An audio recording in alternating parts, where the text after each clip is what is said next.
T1 और T2 लगा, ठीक है। उसके करस्पॉन्डिंग हमारे पास total distance by total time का एक्सप्रेशन आया था। Total distance by total time क्या, वी एवरेज बराबर क्या आया था, वी एवरेज बराबर S1 plus S2 by T1 plus T2 आया था, ठीक है। ये टाइम लैप्स है, time lapse to travel particular distance, और वो डिस्टेंस कितना है S1 जाने में T1 टाइम लगा, S2 जाने में T2 टाइम लगा, उससे निकला हमारा। उसके बाद एक और हम लोग वी एवरेज निकाले थे, तो V average V1 plus V2 by 2 आया था। ये कब आया था, हाँ, when T1 is equal to T2, यानी कि पहला जो डिस्टेंस S1 है उसको ट्रैवल करने में भी टाइम T1 लगा, और दूसरा जो S2 डिस्टेंस था उसको भी ट्रैवल करने में उतना ही टाइम लगा। उस केस में हम लोग एवरेज स्पीड अचीव कर पाते हैं, ठीक है। अब थर्ड केस में क्या आ गया, थर्ड केस में C, थर्ड केस में क्या कह रहा है कि यदि सपोज करें कि S1 डिस्टेंस ट्रैवल किया, स्पीड क्या था उसका V1, और फिर उसके बाद S2 डिस्टेंस जो B से C हुआ, तो S2 डिस्टेंस ट्रैवल किया, उसमें स्पीड कितना था V2। तो अब यहां से हम क्या निकाल सकते हैं, हमें पता है V बराबर क्या होता है, V बराबर S बाई T होता है। तो यदि V1 बराबर होगा तो S1 बाई T1 होगा, तो T1 बराबर क्या होगा S1 बाई V1, उसी के करस्पॉन्डिंग T2 बराबर क्या होगा S2 बाई V2 होगा। अब आइए यहाँ पर V एवरेज निकालते हैं, तो V एवरेज बराबर S1 plus S2 by T1 plus T2 होगा ना। इसके लिए तो ये कहाँ से कहाँ, S1 कहाँ से कहाँ है, A से B, और S2 कहाँ है, B से C। तो S1 यहाँ S1 है प्लस यहाँ S2 है, डिवीजन में अब T1 की जगह पर हम क्या लिख सकते हैं, लिख सकते हैं S1 बाई V1 और प्लस S2 बाई V2 लिख सकते हैं। T1 की जगह पर S1 बाई V1 और T2 की जगह पर S2 बाई V2 पुट कर सकते हैं। मान लेते हैं V एवरेज, ठीक है। Late S1 is equal to S2, मान लीजिए दोनों डिस्टेंस क्या है, सेम है, यानी AB बराबर क्या है, ये सिचुएशन है। तो AB बराबर BC, इसका मतलब दोनों का डिस्टेंस बराबर है, S1 बराबर S2 बराबर S लिख सकते हैं। तो यहां से V एवरेज क्या लिखेंगे, V average is equal to 2S, division में यहां क्या हो जाएगा S by V1 plus S by V2, ऐसा लिख सकते हैं। इसको आगे एक्सटेंड करेंगे तो हम क्या लिखेंगे, V average is equal to, अब यहां से LCM लेंगे तो LCM क्या आ जाएगा, यहां पर S इंटू V2 और प्लस S इंटू V1, तो S into V2 plus S into V1, division में क्या आ जाएगा V1 इंटू V2। अब यहां से क्या ऐसा हो सकता है, बोलिए, डिवीजन V1 प्लस, ऐसा लिख सकते हैं। तो ये कब आएगा, ये रिजल्ट कब मिलेगा हमें, ये रिजल्ट तब मिलेगा जब दोनों डिस्टेंस सेम होगा। मतलब पार्टिकल दो पार्ट में डिस्टेंस ट्रेवल कर रहा है, पहला पार्ट जो है उसका A से B है, दूसरा पार्ट B से C है। तो यदि दोनों पार्ट का डिस्टेंस सेम होगा, उस केस में V एवरेज हम क्या ले सकते हैं, 2V1 into V2 by V1 plus V2। तो ये जो टर्म आया है ये तब आएगा। जैसे एग्जाम्पल, एक छोटा सा एग्जाम्पल देखिए, एग्जाम्पल फर्स्ट, मान लीजिए कि पार्टिकल, ध्यान समझिए, पार्टिकल A पॉइंट से चला B पॉइंट के लिए। तो A पॉइंट जब चला उसका स्पीड था 20 मीटर पर सेकेंड। तो A पॉइंट से B पॉइंट पहुंचा और B पॉइंट सिर्फ रिटर्न बैक हुआ तो 25 मीटर पर सेकेंड था, ठीक है। आपसे पूछ रहा है कि फाइंड V एवरेज बराबर क्या होगा। कुछ समझ में आ रहे हैं, क्वेश्चन क्या कह रहा है, क्वेश्चन कह रहा है कि एक कार या पार्टिकल जो A पॉइंट से चला B पॉइंट पे पहुंचा, किस स्पीड से चला, B पॉइंट तक, ठीक है। B पॉइंट से फिर चलना स्टार्ट किया, रिटर्न बैक हुआ, तो उस समय उसका स्पीड कितना था, ठीक है। तो आप इसको देख करके एवरेज निकालना है। तो सॉल्यूशन में हम सबसे पहले लिख सकते हैं ना ऐसा, VA टू B कितना है 20 मीटर पर सेकेंड, चूंकि वेलोसिटी नहीं है स्पीड है इसलिए डायरेक्शन की बात नहीं करेंगे। अब यहां B टू A कितना होगा 25 मीटर पर सेकेंड होगा ना। आपसे पूछ रहा है V एवरेज क्या होगा, तो आप यहां देखिए V एवरेज, इस डिस्टेंस को हम x मान सकते हैं क्या? ठीक है, तो V एवरेज बराबर S1 प्लस S2 बाई, अब यहां पर क्या होगा, S1 by V1 plus S2 by V2 लिख सकते हैं ना। टाइम का कहीं जिक्र नहीं हुआ है, टाइम लेना भी जरूरी नहीं है। यदि यहां पर हम T1 लिखते और यहां T2 लिखते, T1 मतलब A से B जाने में टाइम, T2 मतलब B से A आने में टाइम, तो T1 की जगह पर हम लिख सकते हैं S1 बाई V1 और T2 की जगह पर लिख सकते हैं। और इस केस में जब बॉडी जो पार्टिकल है A से B गया तो x डिस्टेंस ट्रेवल किया, तो B से A आने में कितना डिस्टेंस ट्रेवल किया, तो क्या यहाँ पर S1 और S2 बराबर है, S1 इज इक्वल टू बराबर है, तो ये केस आ गया, ये वाला केस है ना, जहां हम लोग यहां लिए थे। तो इस केस के अकॉर्डिंग या तो हम डायरेक्ट वैल्यू पुट करके निकाल सकते हैं, नहीं तो आपके सामने करके देखते हैं। तो देखिए यहां पर, तो यहां पर चूंकि S1 बराबर S2 है और वो कितना है x, तो यहां 2x हो गया, डिवीजन में x बाई कितना 20 और प्लस x बाई 25, तो यहां से x का x तो कैंसिल आउट हो गया 2, और यहां इंटू 20 इंटू 25, डिवीजन में 20 प्लस 25 होगा, ऐसा होगा, जो यही रिलेशंस है। तो इसके अकॉर्डिंग क्या हो जाएगा बताइए, बराबर क्या आएगा, यहां पर 20 इंटू 25 कितना होगा, 500 होगा, 500, 2 इंटू 500 और डिवीजन में ये कितना आ जाएगा 45। तो अब यहां पर ये कितने टाइम्स में, 100 टाइम्स में, और ये 9 टाइम्स में, तो ये आ जाएगा कितना 200 बाई 9, कितना के वैल्यू आएगा 2.22 आएगा, नहीं 2 पॉइंट कैसे आएगा, 20 पॉइंट होगा ना, देखिए तो सही है ये 200 बाई 9 कितना आएगा, अरे 200 है तो ये 20 को हम डिवाइड करते हैं 9 से, हाँ 22 पॉइंट आएगा, 22.22 सही है, ठीक है, तो 22.22 मीटर पर सेकेंड। समझ पाए क्वेश्चन, समझ आए? तो ये वो कंडीशन है जहां पर डिस्टेंस सेम है, स्पीड अलग अलग है, उस केस में हम लोग ये फॉलो कर सकते हैं रिलेशन को। और जब कभी हमारा टाइम सेम होगा, डिस्टेंस अलग अलग हो सकता है लेकिन टाइम सेम होगा, तो हमारा एवरेज स्पीड क्या आएगा, अरे बोलो, समझ पाए? तो ये टर्म कंडीशन को ध्यान में रखिएगा तो डायरेक्ट क्वेश्चन कर पाइएगा। हालांकि आप वहां पर सॉल्व कर सकते हैं, लेकिन हमको डेरिवेशंस में क्यों जाना, हमको डायरेक्ट, यदि हमको कॉन्सेप्ट याद है जो कि टॉपर स्टूडेंट करेंगे, उनको हम क्वेश्चन देख के ही पता चल गया कि यहाँ डिस्टेंस बराबर है, यहाँ टाइम बराबर है, तो जहाँ टाइम बराबर है वहाँ वी एवरेज निकालिए। ये क्या जनरल एवरेज वैल्यू बता रहा है, ये अरिथमेटिक मीन बता रहा है, कहाँ गया, ठीक है। तो इसके अकॉर्डिंग आप इन तीनों रिलेशंस को याद रखना है।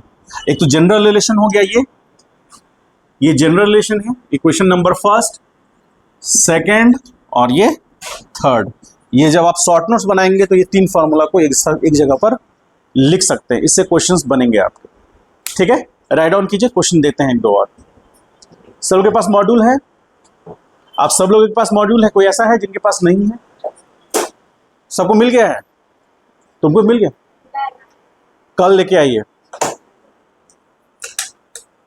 फिजिकल क्वांटिटी है। आइए थोड़ा सा पढ़ते हैं इसको, कॉम्प्लेक्स चीज है। देखिए सब लोग यहां पर, वेलोसिटी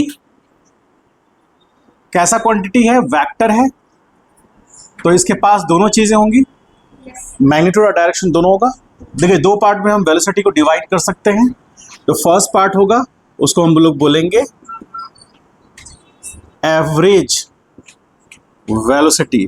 तो एवरेज वेलोसिटी यानी कि वी एवरेज, ये कैसे होगा, change in position, change in position by change in, बोलिए, टाइम। तो चेंज इन पोजीशन मतलब डेल्टा, या फिर इसको ऐसे कर लीजिए S2 minus S1 by T2 minus T1, इसी को हम कैसे लिख सकते हैं, delta S by delta T, ऐसा लिख सकते हैं V एवरेज।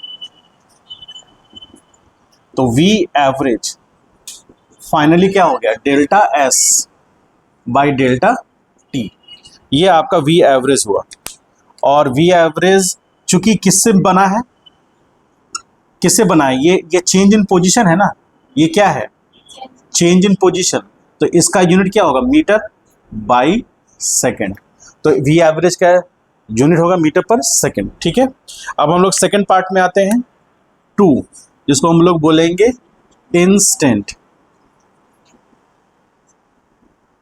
Instantaneous velocity. तो इंस्टेंटेनियस वेलोसिटी को VINS ऐसे डिनोट कीजिए और सिंपली V लिख दीजिए, कुछ नहीं लिखिए, सिंपली V लिख दीजिए। तो ये होगा क्या, तो इंस्टेंटेनियस चेंज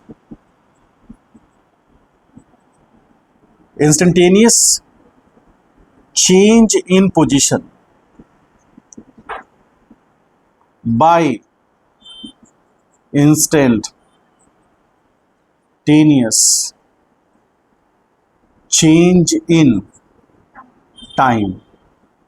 तो इंस्टेंटेनियस चेंज इन पोजीशन यानी कि ds बाई dt। तो यहां आ गया V, इसका यूनिट भी क्या होगा, मीटर पर सेकेंड। तो ये होगा,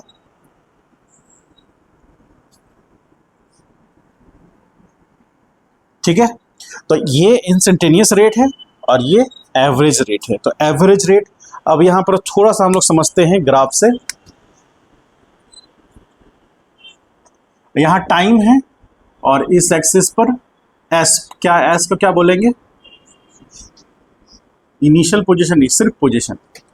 तो ग्राफ मान लीजिए कुछ इस तरह से, ऐसे, ठीक है, यानी पार्टिकल का पोजीशन टाइम के रिस्पेक्ट में ऐसे चेंज हो रहा है, ठीक है, हो रहा है ना। तो मान लीजिए कि हम एक सेकेंड ड्रॉ करते हैं ऐसे, ठीक है।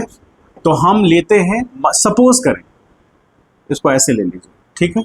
तो हम सपोज करें कि ये पोजीशन है और एक ये पोजीशन, इसको हम T1 बोल रहे हैं और इसको T2। तो एक इस पोजीशन पे कट कर रहा है और एक इस पोजीशन पे कट कर रहा है। आपको देख के लग रहा है कि T2 is greater than T1 होगा, और इसके करस्पॉन्डिंग ये पोजीशन जो होगा वो S1 होगा और ये पोजीशन जो होगा S2 होगा, ठीक है। तो जो सीकेंड कट किया, तो सीकेंड का डायरेक्शन क्या है, ये डायरेक्शन है, ये डायरेक्शन है ना। तो ये जो डायरेक्शन है, यही डायरेक्शन ऑफ वेलोसिटी होगा, डायरेक्शन ऑफ V एवरेज, ठीक है। क्योंकि ये डायरेक्शन कौन सा डायरेक्शन है, ये डेल्टा S वेक्टर का कैप है। समझ पा रहे हैं, कुछ समझ में आया, नहीं समझ में आया या समझ में आया। और ये जो डायरेक्शन होगा ये ds कैप होगा ना, ठीक है। और चूंकि जो ds कैप होगा वही किसका डायरेक्शन होगा, तो यहां पर देखिए, since V average is equal to, sorry ds नहीं है, डेल्टा S कैप, ठीक है। तो delta S by delta T, ठीक है। तो अब यहां पर ये समझिए कि the direction of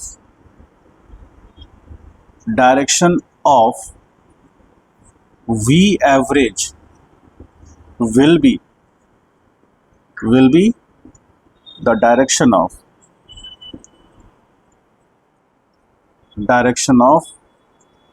delta S। जो चेंज इन पोजीशन का डायरेक्शन होगा वही एवरेज वेलोसिटी का डायरेक्शन होगा। जो एवरेज चेंज आ रहा है, मतलब change in position by change in time से हमें क्या मिलता है, वेलोसिटी मिलता है। तो चेंज इन पोजीशन यदि एवरेज है तो सीकेंड का डायरेक्शन बताएगा वेलोसिटी का डायरेक्शन। तो सेकेंड का डायरेक्शन डेल्टा एस का डायरेक्शन होगा, सेकेंड का डायरेक्शन डेल्टा एस का डायरेक्शन होगा। डेल्टा एस क्या है और खुद में एक वेक्टर है, तो डेल्टा एक्स वेक्टर कौन सा वेक्टर है, डेल्टा एस वेक्टर कौन सा वेक्टर है,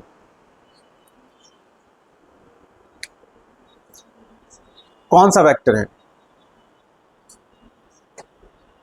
बोला जाए।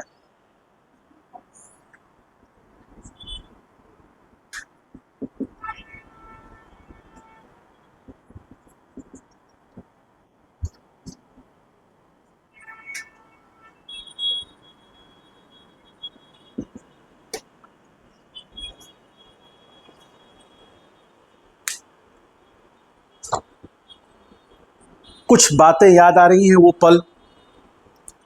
पल जब हमने बहुत गौर से पोजीशन वेक्टर पढ़ा था, और पोजीशन वेक्टर का जो चेंज था वो चेंज इन पोजीशन वेक्टर था, और चेंज इन पोजीशन वेक्टर जो रिप्रेजेंट होता है वही डायरेक्शन रिप्रेजेंट होता है डेल्टा एस का, चूँकि चेंज इन पोजीशन वेक्टर है ये, और यही डायरेक्शन होगा वी एवरेज का। यहाँ डायरेक्शन बहुत इंपॉर्टेंट रोल प्ले करता है, इसके लिए आपको बहुत अच्छे से क्लियर होना चाहिए माइंड में। ध्यान से समझिए, पोजीशन वेक्टर क्या रिप्रेजेंट करता है, किसी पार्टिकल का पोजीशन किसी टाइम टी पर। तो r1 पोजीशन मान लीजिए वो पोजीशन है जब उसका टाइम t1 था, तो पार्टिकल का जो पोजीशन था वो r1 हुआ। और जब पार्टिकल का पोजीशन सेकंड पोजीशन, उसका नाम रख देते हैं हम लोग, इस पोजीशन का नाम हम लोग रख देते हैं a, और इस पोजीशन का नाम b। तो यानी पार्टिकल जब ए पोजीशन पे था तो टाइम कितना था t1, और उस पोजीशन पे जो उसका पोजीशन वेक्टर है r1, ठीक है, r1 पोजीशन वेक्टर है।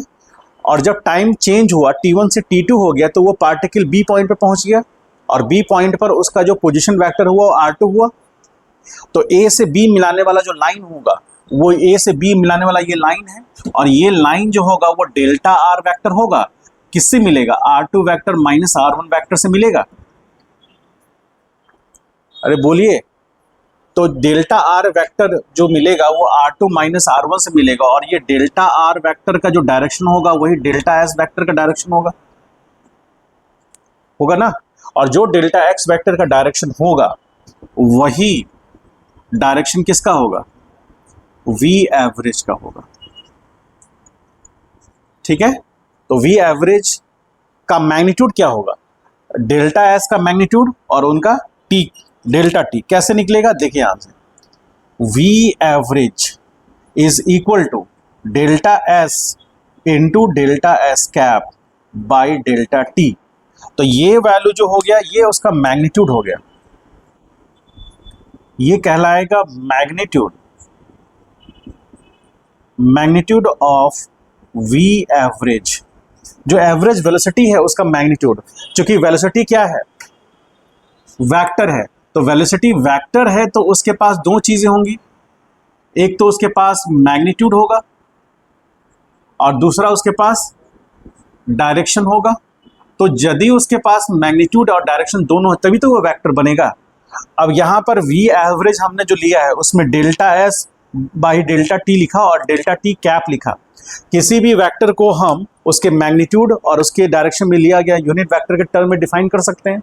याद कीजिए उस पल को जब हमने यूनिट वेक्टर को डिफाइन किया था। कोई भी वेक्टर है, मान लीजिए कि डेल्टा एस वेक्टर है, तो डेल्टा एस वेक्टर का मॉड और डेल्टा एस वेक्टर का कैप, इसीलिए डेल्टा एस कैप बराबर क्या आएगा, delta S vector by mod of delta S vector. ऐसा कुछ पढ़ा था आपने। तो इसलिए कोई भी वेक्टर को हम उसके मैग्नीट्यूड और उसके डायरेक्शन में लेगा यूनिट वेक्टर के टर्म में डिफाइन कर सकते हैं। उसी तरह डेल्टा एस को हमने क्या डिफाइन किया, डेल्टा एस ये आप ऐसे लिखिए या फिर मॉड लेकर के एरो दे दीजिए, कोई फर्क नहीं पड़ता, ठीक है। तो delta S by delta T क्या बन गया, मैग्नीट्यूड ऑफ वी एवरेज। और जो ये कैप है ये कैसा वेक्टर है, ये यूनिट वेक्टर है, इसका मैग्नीट्यूड 1 होगा और डायरेक्शन वही होगा जो कि डेल्टा एवरेज का वी एवरेज का होगा। इसीलिए इस तरह से हम इसको डिफाइन कर सकते हैं। और यहां पर ये जो डायरेक्शन है, this direction will be direction of V average, ठीक है, वी एवरेज का। और ये डेल्टा एस कैप कैसे निकलेगा, डेल्टा एस कैप मिलेगा चेंज इन पोजीशन वेक्टर से। जैसे ये जो है ये डेल्टा आर वेक्टर हुआ, तो डेल्टा आर वेक्टर का जो डायरेक्शन होगा वही डेल्टा एस वेक्टर का डायरेक्शन होगा। समझ पाए? समझ पाए इस बात को? क्योंकि सीकेंट क्या रिप्रेजेंट करता है, याद कीजिए कैलकुलस में लोग पढ़े थे सीकेंट, यदि किसी वेक्टर का मतलब किसी में हम ग्राफ में हम सीकेंट ड्रॉ करते हैं तो वो सीकेंट एवरेज जो चेंज ले रहे हैं उसका डायरेक्शन देगा, और टेंजेंट ड्रॉ करेंगे तो इंस्टेंटेनियस डायरेक्शन देगा। याद है? तो उसी तरह यहां पर हम लोग जो t1 टाइम पर और t2 टाइम पर देख रहे हैं, तो यहां और यहां सीकेंट ऐसे ड्रॉ हुआ, यही डेल्टा एस कैप हो गया, और यही डायरेक्शन एवरेज वेलोसिटी होगा। यानी पार्टिकल जब ए पॉइंट से चला होगा इस पाथ को फॉलो करता हुआ, पार्टिकल कैसे चला, इस पाथ को, ब्लैक वाले पाथ को फॉलो करता हुआ इधर गया, तो ब्लैक वाले पाथ को फॉलो करता गया पार्टिकल, तो ए पॉइंट पर जो उसका पास इनिशियल वेलोसिटी होगा और बी पॉइंट पे जो उसके पास फाइनल वेलोसिटी होगा उसका एवरेज निकलेगा, तभी तो एवरेज वेलोसिटी आएगा। तो उसका एवरेज जो निकला वो ब्लू रंग के लाइन से उसका डायरेक्शन रिप्रेजेंट हुआ, तो वो डायरेक्शन और उसका मैग्नीट्यूड बताएगा चेंज इन पोजीशन से, तो चेंज इन पोजीशन से उसका मैग्नीट्यूड निकल गया, और जो सेकेंड ड्रॉ हुआ वो सेकेंड उसका डायरेक्शन बता दिया। ठीक है, तो सेकेंड का डायरेक्शन पोजीशन टाइम ग्राफ में सेकेंड का direction direction of average velocity बताएगा, और पोजीशन टाइम ग्राफ में ही टेंजेंट का direction direction of instantaneous velocity बताएगा। ठीक है, तो ये हमारे लिए हो गया एवरेज के लिए। अब मान लीजिए सपोज करें यहां हम थोड़ा सा बना दें, ध्यान से देखिए इसको, सबसे लास्ट में आप लोग ड्रॉ कर लीजिएगा। मान लीजिए कुछ सिचुएशन कुछ इस तरह का ऐसे है, तो ऐसे सिचुएशन है, यहां पर ये हमारा एस पोजीशन है और इधर टाइम है। तो इस केस में मान लेते हैं कि हम एक टेंजेंट ड्रॉ करते हैं, सपोज करें यहां हम एक ऐसे टेंजेंट ड्रॉ कर दिए, तो इस पोजीशन पे ये dt टाइम है छोटा सा, यहां से t टाइम पर हम लोग लिए छोटा सा इंटरवल जिसको हम लोग dt टाइम बोल रहे हैं, और इसके करस्पॉन्डिंग यहां पर हमारा s आ गया। तो ये जो ये छोटा सा एलिमेंट निकला है, इस पॉइंट पे टेंजेंट है, ये पॉइंट p है, तो ये जो डायरेक्शन है ये हमारा बताएगा direction of tangent gives direction of v instantaneous. समझ पाए? ये डायरेक्शन सेकेंड का, तो उस पर्टिकुलर टाइम इंटरवल पर, छोटा सा जो टाइम इंटरवल पर पार्टिकल का जो डायरेक्शन इधर टेंजेंट ड्रॉ किया गया है, ये उस पॉइंट पर पार्टिकल का वेलोसिटी होगा, ये डायरेक्शन। यानी पार्टिकल अब जब इस पॉइंट पे होगा तो ये डायरेक्शन होगा उसके वेलोसिटी का। जैसे ही पोजीशन चेंज होगा, मान लीजिए इस पोजीशन पे हम देखना चाहते हैं, तो इस पोजीशन पे खींचा गया टेंजेंट ऐसे होगा, तो ये पॉइंट को मान लेते हैं Q, तो P पॉइंट पर पार्टिकल का वेलोसिटी का डायरेक्शन ये है, Q पॉइंट पर इधर है, यदि ये पॉइंट को मान लेते हैं हम R, तो R पर पॉइंट पर टेंजेंट ये है, तो R पॉइंट पर वेलोसिटी का डायरेक्शन ये है, P पॉइंट पे ये है, Q पॉइंट पर इस तरफ है। तो देख रहे हैं हर जगह पर पार्टिकल का पोजीशन चेंज हो रहा है, मतलब उसका डायरेक्शन चेंज हो रहा है वेलोसिटी का, क्योंकि पार्टिकल जो है वो कर्व पाथ पे मूव कर रहा है, इसीलिए हर पॉइंट पर उसका वेलोसिटी का डायरेक्शन चेंज हो रहा है। यदि वो स्ट्रेट पाथ पे मूव करता तो स्ट्रेट पॉइंट पाथ पर आप किसी पॉइंट पे भी टेंजेंट ड्रॉ करेंगे, वो सारा टेंजेंट एक ही डायरेक्शन में होगा। इसके लिए इस कारण से यदि पार्टिकल स्ट्रेट पाथ पर मोशन कर रहा है तो उसका कांस्टेंट वेलोसिटी होगा, मतलब वेलोसिटी का डायरेक्शन सेम होगा। वेलोसिटी का मैग्नीट्यूड चेंज हो सकता है लेकिन डायरेक्शन सेम होगा। यानी कोई पार्टिकल यदि स्ट्रेट पाथ पर मूव कर रहा है तो उसके वेलोसिटी का डायरेक्शन कांस्टेंट होगा, मैग्नीट्यूड में चेंजेस आ सकता है। समझ पाए? क्योंकि वेलोसिटी कैसे रिप्रेजेंट होगा, टेंजेंट के थ्रू रिप्रेजेंट होगा। तो velocity instantaneous velocity r point पर इधर है, p पॉइंट पर इस साइड है, q पॉइंट पर थोड़ा ऊपर है, हर पॉइंट पर उसका वेलोसिटी का डायरेक्शन चेंज कर रहा है। ठीक है, और किसी भी पोजीशन टाइम ग्राफ में, कोई पोजीशन टाइम ग्राफ है उसमें जो टेंजेंट ड्रॉ होगा वो क्या रिप्रेजेंट करेगा, उसका इंस्टेंटेनियस वेलोसिटी या सिंपली वेलोसिटी। और यदि कोई पोजीशन टाइम ग्राफ है उसमें यदि हम सीकेंड ड्रॉ करेंगे तो सीकेंड रिप्रेजेंट करेगा उसका एवरेज वेलोसिटी का डायरेक्शन, मैग्नीट्यूड नहीं, मैग्नीट्यूड तो अलग से निकलेगा, लेकिन वो सीकेंड का डायरेक्शन उसके एवरेज वेलोसिटी का डायरेक्शन होगा, और जो टेंजेंट का डायरेक्शन है वो उस केस में उसका इंस्टेंटेनियस वेलोसिटी का डायरेक्शन होगा। मैग्नीट्यूड तो उससे अलग से निकलेगा ही। ठीक है, क्योंकि अभी हम लोग बात कर रहे हैं वेक्टर का, तो वेक्टर के पास दोनों चीजें होंगी, मैग्नीट्यूड भी होंगे और डायरेक्शन भी होगा।